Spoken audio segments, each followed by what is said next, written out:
BCCI के नए अध्यक्ष का ऐलान हो चुका है। मुंबई में हुई वार्षिक बैठक में बीसीसीआई के नए अध्यक्ष के तौर पर दिल्ली के पूर्व कप्तान और आईपीएल खेल चुके मिथुन मनहास को इस बार बीसीसीआई अध्यक्ष की जिम्मेदारी सौंपी गई है। इस पूरे कवायद में कुछ दिन पहले ही मिथुन मनहास का नाम सामने आया था और उनकी उम्मीदवारी इतनी मजबूत हो गई कि वह सीधा ही अध्यक्ष पद पर पहले उन्होंने दावा ठोका और अब आधिकारिक रूप से उनके नाम का ऐलान कर दिया गया है। वहीं उपाध्यक्ष के तौर पर एक बार फिर राजीव शुक्ला अपनी सेवाएं बीसीसीआई को देंगे। प्रेसिडेंट है मिथुन मनहास जी, सेक्रेटरी साहब सेक्रेटरी मैं हूँ, जॉइंट सेक्रेटरी हमारा प्रफुल्ल भाटिया साहब है, नया ट्रेजर है रघुराम भट्ट कर्नाटका से, और साथ में है हमारा नया वाइस प्रेसिडेंट जो पहले का था राजीव शुक्ला जी, वो रिपीट हुआ है, और मेंबर नया आया है जयदेव शाह। और ऑन द अदर हैंड आपका जो जीसी काउंसिल उस पर 2 मेंबर का इलेक्शन हुआ है, अरुण धूमाल जी और खैरुल मामून मजुमदार। और क्या मेजर डिसीजंस हुए आज के में? आज मेजर डिसीजंस ये हुआ कि आज में हमारा जो senior man selection committee, senior women's selection committee, उनका प्रोसेस जारी था रिगार्डिंग द न्यू अपॉइंटीज। सो वो सारे अपॉइंटमेंट्स आज कंफर्म हो गया है। वीडियो जर्नलिस्ट जयराम यादव के साथ मोहित बख्शी, न्यूज़ स्टेट। रसोई गैस उपभोक्ताओं को एक बड़ी राहत मिलने जा रही है। दरअसल जिस तरीके से हम मोबाइल नंबर पोर्टेबिलिटी करते हैं, वैसे ही अब जल्द ही एलपीजी उपभोक्ता जो हैं वो भी अपने मौजूदा कनेक्शन को बिना बदले आपूर्तिकर्ता बदल सकते हैं।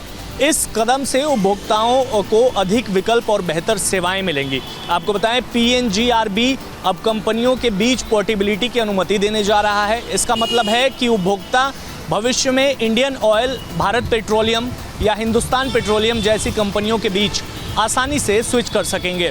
वीडियो जर्नलिस्ट विकास राय के साथ विशाल पांडे, न्यूज़ नेशन, दिल्ली।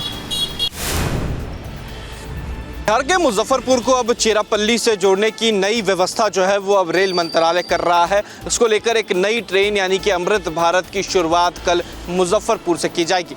इसको लेकर मुजफ्फरपुर जंक्शन पर पूरी तरीके से तैयारी की जा रही है। सोमवार यानी कि 29 तारीख को इसका फ्लैग ऑफ होना है। खुद रेल मंत्री अश्विनी वैष्णव जो है इसका फ्लैग ऑफ करेंगे, लेकिन अब तक ये सूचना नहीं दी गई है कि क्या वो खुद सशरीर वहाँ मौजूद रहेंगे या फिर ऑनलाइन तरीके से इनका फ्लैग ऑफ किया जाएगा। लेकिन कल बिहार के मुजफ्फरपुर से लेकर चेरापल्ली तक नई अमृत भारत एक्सप्रेस जो है वो शुरू होने वाली है। वीडियो जर्नलिस्ट सतिन कुमार के साथ Utkarsh, news state, UP UK. Bhajpa और सपा के बीच एक बार फिर से पोस्टर वॉर शुरू हो चुका है। दरअसल कल लखनऊ की सड़कों पर बीजेपी के एक कार्यकर्ता की तरफ से एक पोस्टर लगाया गया जिसमें लिखा हुआ था आई लव योगी आदित्यनाथ, जिसके जवाब में अब समाजवादी पार्टी के दफ्तर के बाहर कई अलग अलग पोस्टर लगे हैं जिस पर लिखा हुआ है I love Akhilesh Yadav, I love शिक्षा, I love Vikas, I love रोजगार। विवेक सिंह यादव नाम के एक सपा कार्यकर्ता ने इस पोस्टर को लगाया है और ये जो भाई साहब हैं ये समाजवादी पार्टी क्या जो लोहिया वाहिनी है उसके राष्ट्रीय सचिव हैं। और ना सिर्फ ये पोस्टर बल्कि यहाँ पर अगर विक्रमादित्य मार्ग पर आप इस वक्त आते हैं तो आपको कई अलग अलग पोस्टर लगे मिलेंगे जिसमें I love Akhilesh Yadav, I love Samajwadi party लिखा हुआ नज़र आएगा। देखा जाए तो ये जो पूरा सिलसिला है इसकी शुरुआत तब हुई जब आई लव मोहम्मद के नारे लगे, जिसके जवाब में कुछ हिंदुवादी संगठनों ने I love Mahadev, I love जय श्री राम के नारे लगाए, उसके स्लोगन लहराए। और अब इसमें सियासत कहीं ना कहीं इस पर सियासत हावी होती नज़र आ रही है, चूँकि कल बीजेपी की तरफ से ये ऐसा पोस्टर लगाया गया और आज समाजवादी पार्टी के दफ्तर के बाहर ऐसे पोस्टर नज़र आ रहे हैं। जाहिर सी बात है कि जिस तरीके से इस स्लोगन को लेकर विवाद हुआ और बरेली की जो घटना हुई, हालांकि उस घटना के बाद तौकीर रज़ा को गिरफ्तार कर लिया गया है। उस हिंसा में जो लोग शामिल थे उनमें से कईयों को पुलिस ने हिरासत में लिया है, कईयों को गिरफ्तार कर लिया है। लेकिन अब इस पूरे मामले में जो सियासत है वो हावी होती नज़र आ रही है। ये माना जा रहा है कि इस जो राजनीति है यहाँ पर थमने वाली नहीं है, क्योंकि कहीं ना कहीं जो पूरा मामला है वो वोट बैंक की राजनीति से जुड़ा हुआ नज़र आ रहा है। वीडियो जर्नलिस्ट सुबी खान के साथ अविनाश सिंह, न्यूज़ स्टेट, लखनऊ। बरेली में हिंसा वाले मामले में पुलिस ने ताबड़तोड़ कार्रवाई करते हुए 49 लोगों को गिरफ्तार कर जेल भेज दिया है, जिसमें मौलाना तौकीर रजा भी है। और इसी के साथ साथ पूरी जो बरेली है, जहां जिन जिन क्षेत्रों में हिंसा हुई है, उन थाना क्षेत्रों में 10 FIR दर्ज की गई हैं, जिसके तहत जो है 180 नामजद किए गए हैं और 2500 लोग अज्ञात जो हैं, इनके खिलाफ भी पुलिस ने कार्रवाई की है और जो अज्ञात लोग हैं उनके खिलाफ भी पुलिस सख्त से कार्रवाई कर रही है। आपको बताना चाहूँगा कि इस पूरे मामले में 10 FIR जो है पुलिस ने दर्ज की हैं। तो वहीं कोतवाली थाने में 5 FIR दर्ज हुई है, बारादरी में 2 और प्रेमनगर में 1 और कैंट थाने में 1 FIR दर्ज हुई है। वहीं आज के अगर हालात की बात करी जाए बरेली में, तो सामान्य है। पुलिस बल जो है चप्पे चप्पे पर लगा हुआ है, तमाम पुलिस बल लगाया गया है। PSC भी बरेली में इस समय डेरा जमाए हुए है। अधिकारी लगातार मॉनिटरिंग कर रहे हैं क्षेत्रों की जाकर। तो वहीं ADG रमेश शर्मा ने खुद आज जो है पूरे जोन की मीटिंग ली है और सुरक्षा निर्देश जारी करते हुए अगर कोई कार्रवाई करने की उन्होंने निर्देश जारी किए हैं। अगर कोई भी व्यक्ति जरा सी भी कोई भी अप्रियजनक घटना करता है तो उसके खिलाफ सख्त से सख्त कार्रवाई की जाएगी। नेट पूरी तरीके से बंद कर दिया गया है बरेली जिले में। तो वहीं पुलिस चप्पे चप्पे पर तैनात है। CCTV कैमरे से भी निगरानी रखी जा रही है और ड्रोन का भी इस्तेमाल किया जा रहा है। वीडियो जर्नलिस्ट भागीरथ गोस्वामी के साथ मनोज कुमार, न्यूज स्टेट बरेली। उत्तर प्रदेश में 2016 में लैब टेक्नीशियन की भर्ती को लेकर के काफ़ी ज़्यादा गंभीर आरोप लग रहे हैं। 2016 की इस भर्ती में बताया जाता है करीब 921 पदों पर भर्ती प्रक्रिया होनी थी, जिसमें योग्यता डिप्लोमा की थी। अक्टूबर की अंतिम तारीख तय करी गई थी आवेदन की प्रक्रिया की, लेकिन लगभग 300 से ऐसे अधिक लोगों ने इस पूरी आवेदन प्रक्रिया में हिस्सा लिया, जिनको डिप्लोमा ही नवंबर में प्राप्त हुआ था, नवंबर के माह का सर्टिफिकेट प्राप्त हुआ था। ऐसे में सवाल खड़े होने लगे कि आखिर कैसे उन लोगों का आवेदन स्वीकार किया गया। इसके बाद इस पूरी प्रक्रिया की चयन प्रक्रिया, अनियमितता समेत तमाम ऐसे गंभीर आरोप लगने लगे, जिसमें ये सवाल खड़े किए जाने लगे कि आखिर ये डिप्लोमा के साथ साथ जो तमाम तरह की अनियमितताएं हैं वो इस पूरी भर्ती प्रक्रिया पर सवाल खड़े कर रही। हालांकि अब इस पूरे मामले में आगे क्या कुछ सरकार रुख तय करती है, तो किस बहुत सारे भ्रष्टाचार के गंभीर आरोप इस पूरी प्रक्रिया पर लग रहे हैं। वीडियो जर्नलिस्ट सैफुल हसन के साथ शुभम पांडे, न्यूज स्टेट, लखनऊ।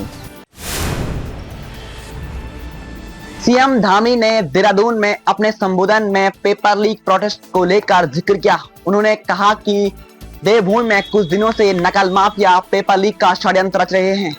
वे भोले भाले नौजवानों को बहलाने की नाकाम कोशिश कर रहे हैं। नहीं, देखिए, कोई भी हाकिम इसमें नहीं छूटेगा। सारे हाकिम जो है, जो भी इस परीक्षा के इस अपराध में, छात्रों के इस अपराध में जो भी शामिल होगा, उसके लिए SIT बन गई है और माननीय उच्च न्यायालय के जो न्यायाधीश है वो उसकी निगरानी करेंगे और उसमें जो भी आएगा उसके खिलाफ कार्रवाई होगी। किसी को हम छोड़ने वाले नहीं। हमारी मंशा बिल्कुल साफ है, हमें किसी भी जांच से कोई परहेज नहीं है। छात्रों के हित में हमें जो भी जांच करवानी पड़ेगी हम कर देंगे। अगर छात्र CBI चाहेंगे तो छात्रों के लिए हम CBI भी कर देंगे, लेकिन अगर SIT जांच कर रही है, CBI में जाने से पहले SIT भी जांच कर रही है, तो राज्य की एजेंसी जांच कर रही है, वहाँ से भी यही पूछा जाता है कि भाई वो पूछें उन्होंने कितना काम किया है, कितना नहीं किया है। हमको किसी जांच से, छात्रों के हित में हमें किसी भी जांच से आपत्ति नहीं है। हम सब जांच करवाने के लिए तैयार हैं, जो जिसमें छात्रों का हित होने वाला है, छात्रों को जिसमें निष्पक्षता सुनिश्चित होने वाली है। हमने पहले भी यही किया, हम आगे भी यही करेंगे। Parveen Rawat, news state, Uttarakhand, Uttar Pradesh. पूर्व सहकर्मी ने SSB जवान समेत कई लोगों से रुपए ट्रेडिंग में निवेश करा करके करीब 92 लाख रुपए हड़प लिए। मालूम चला है इस पूरे मामले में जो ये सहकर्मी था उसने अलग अलग लोगों से बहुत सारा रुपए निवेश करवाया और ये भी बताया कि 10% हर महीने इसे लेकर के उन्हें मुनाफा कमाया जा सकता है।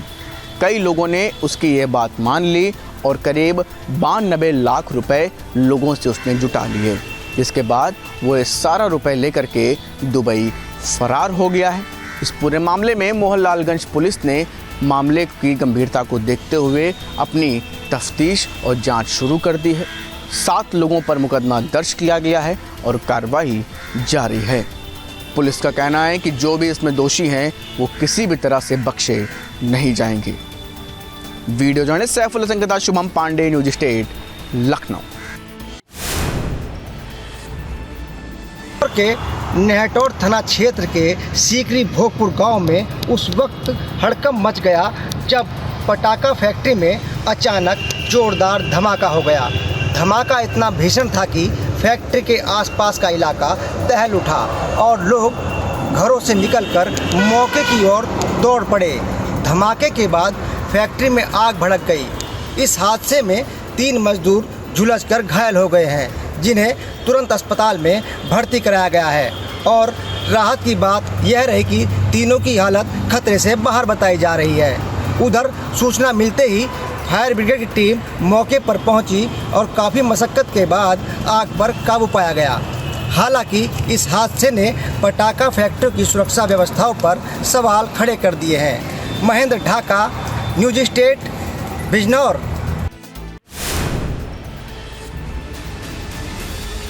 आई लव मोहम्मद के विवाद के बाद प्रदेश का सियासी माहौल गर्मा गया है। सीएम योगी ने फिर आई लव मोहम्मद के बैनर के नाम पर माहौल बिगाड़ने वाले लोगों को सख्त चेतावनी दी है। उन्होंने कहा कि कुछ लोगों को शांति अच्छी नहीं लगती, लातों के भूत बातों से नहीं मानते। सीएम योगी ने कहा कि ये कमजोर कायर लोग बच्चों के हाथों में आई लव मोहम्मद का पोस्टर तख्तियां पकड़ा रहे हैं। उन्हें ये नहीं पता कि उनकी जिंदगी तो बर्बाद है ही, उन बच्चों की जिंदगी भी बर्बाद कर रहे हैं। कुछ लोगों को शांति और विकास अच्छा नहीं लगता, लातों के भूत बातों से नहीं मानते। इनको लगता है जैसे सरकार अब भी इनके सामने झुक करके कार्य करेगी। सरकार का पहले दिन से, डबल इंजन की सरकार का पहले दिन से ही यह निर्णय है कि अपराध और अपराधियों के प्रति, गद्दारों और देशद्रोहियों के प्रति सरकार जीरो टॉलरेंस की नीति के तहत कार्य करेगी। बलरामपुर में एक कार्यक्रम में सीएम योगी ने कहा कि कुछ लोग ऐसे हैं जिन्हें विकास अच्छा नहीं लगता। उन्हीं से मैं कहने आया हूं कि विकास में बाधक बनोगे तो विकास पहले उनके लिए विनाश का कारण बन जाएगा। अगर विकास में बाधक बनोगे और विकास की योजनाओं को उपद्रव और अराजकता के माध्यम से बाधित करोगे तो ये मान करके चलिए कि विकास पहले उनके विनाश का कारण बन जाएगा। सीएम योगी ने कहा कि उत्सव से पहले उपद्रव किया तो पीढ़ियां याद रखेंगी। उन्होंने साफ कहा कि गजवाए हिंद का सपना देखने वालों का अंत झांगुर बाबा की तरह होगा। अगर किसी को जहन्नुम में जाना हो तो गजवाए हिंद के नाम पर अराजकता पैदा करने का कुत्सित प्रयास करें और छद्म रूप में जो लोग इस प्रकार की गतिविधियों में लिप्त हैं वे भी कान खोल करके सुन लें। देर सवेर झांगुर जैसे हाल तो उनके भी होने ही हैं।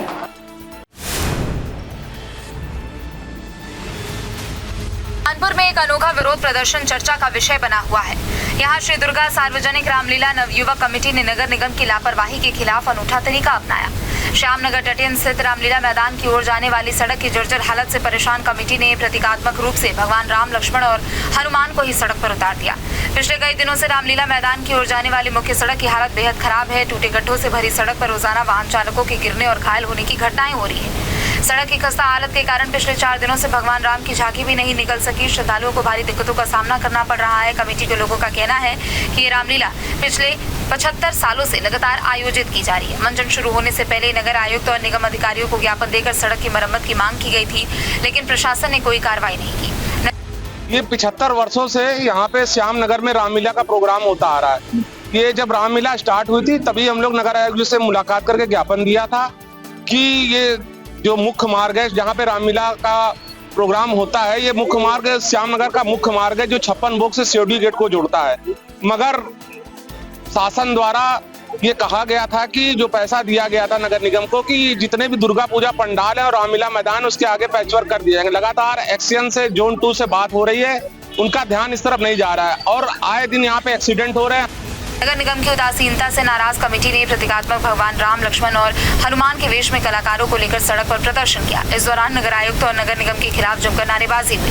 कमेटी ने चेतावनी भी दी है कि यदि अगले 48 घंटे के भीतर सड़क निर्माण कार्य शुरू नहीं किया गया तो वे रामलीला का मंचन बंद कर देंगे। उन्होंने बताया कि यह क्षेत्र का मुख्य रोड है और इसकी जर्जर हालत किसी बड़े हादसे को न्योता दे सकती है। कई लोग इस रास्ते का इस्तेमाल करना पहले ही बंद कर चुके हैं। अब देखना ये होगा कि क्या भगवान की सड़क पर उतरने के बाद कुंभकर्णी नींद में सोए नगर निगम के अधिकारी आखिरकार हरकत में आते हैं या नहीं, या फिर श्रद्धालु कमेटी और सदस्य प्रशासनिक कार्रवाई की प्रतीक्षा करेंगे। Team news team. गाजियाबाद में मोदी नगर के सीकरी माता मंदिर के बाहर मुस्लिम समाज के लोगों की खाने पीने और जूस की दुकानों के लगाए जाने को लेकर विवाद गहरा गया। नवरात्रि के पावन पर्व में श्रद्धालु जहां व्रत, उपवास और पूजा पाठ में लीन हैं, वहीं मंदिर के बाहर इन दुकानों के लगने से हिंदू संगठनों का गुस्सा भड़क गया। हिंदू संगठनों से जुड़े लोग तहसील पहुंचे और उप जिलाधिकारी मोदी नगर को ज्ञापन सौंपा। उनका कहना है कि गाजियाबाद में लगातार थूक और लव जिहाद जैसी घटनाएं सामने आ रही है। ऐसे में मंदिर जैसे आस्था स्थल के बाहर मुस्लिम समाज द्वारा खाने पीने की दुकानें लगाना श्रद्धालुओं की भावनाओं से खिलवाड़ है और आस्था पर आघात है। संगठनों ने मांग की है कि मंदिर के बाहर लगी सभी खाने पीने की दुकानों को तुरंत हटाया जाए। इसके अलावा हर दुकान पर दुकानदार का नाम लिखा जाना अनिवार्य किया जाए ताकि लोग जान सके कि वे किससे सामान खरीद रहे हैं। तुम देखो कुछ नहीं बिकेगा आपका, तुम कुछ नहीं देखोगे यहाँ। दाम को हटा दो सारे। तुम सम्मान करते नहीं, अगर तुम्हारा क्या सुना क्या मतलब अपने उसके देखो, तुम मोहम्मद के देखो, जो देखने जहाँ देखने वहाँ देखो, दरगाहों पे देखो, अपनी जगह तुम मतलब। संगठन के लोगों का कहना है कि इससे जिहादनुमा घटनाओं पर रोकथाम हो सकेगी। ज्ञापन देने पहुंचे कार्यकर्ताओं ने चेतावनी दी है कि यदि प्रशासन ने उनकी मांगों को तत्काल कार्रवाई नहीं की तो वे आत्मदाह जैसे कठोर कदम उठाने को मजबूर होंगे। उन्होंने कहा कि पिछले 3 दिनों से वे अपनी बात रख रहे हैं, इसके बावजूद इसके प्रशासन की ओर से कोई ध्यान नहीं दिया जा रहा है। ऐसे में अगर कोई अनहोनी होती है तो पूरी जिम्मेदारी प्रशासन की। गोदावरी की बाढ़ का मंजर आप देख सकते हैं, लगातार 20-22 दिनों से जारी है और आज तीसरे दिन भी लगातार मूसलाधार बारिश का क्रम चालू है। आप देख सकते हैं अभी मेरे पीछे भी ये बारिश चालू है।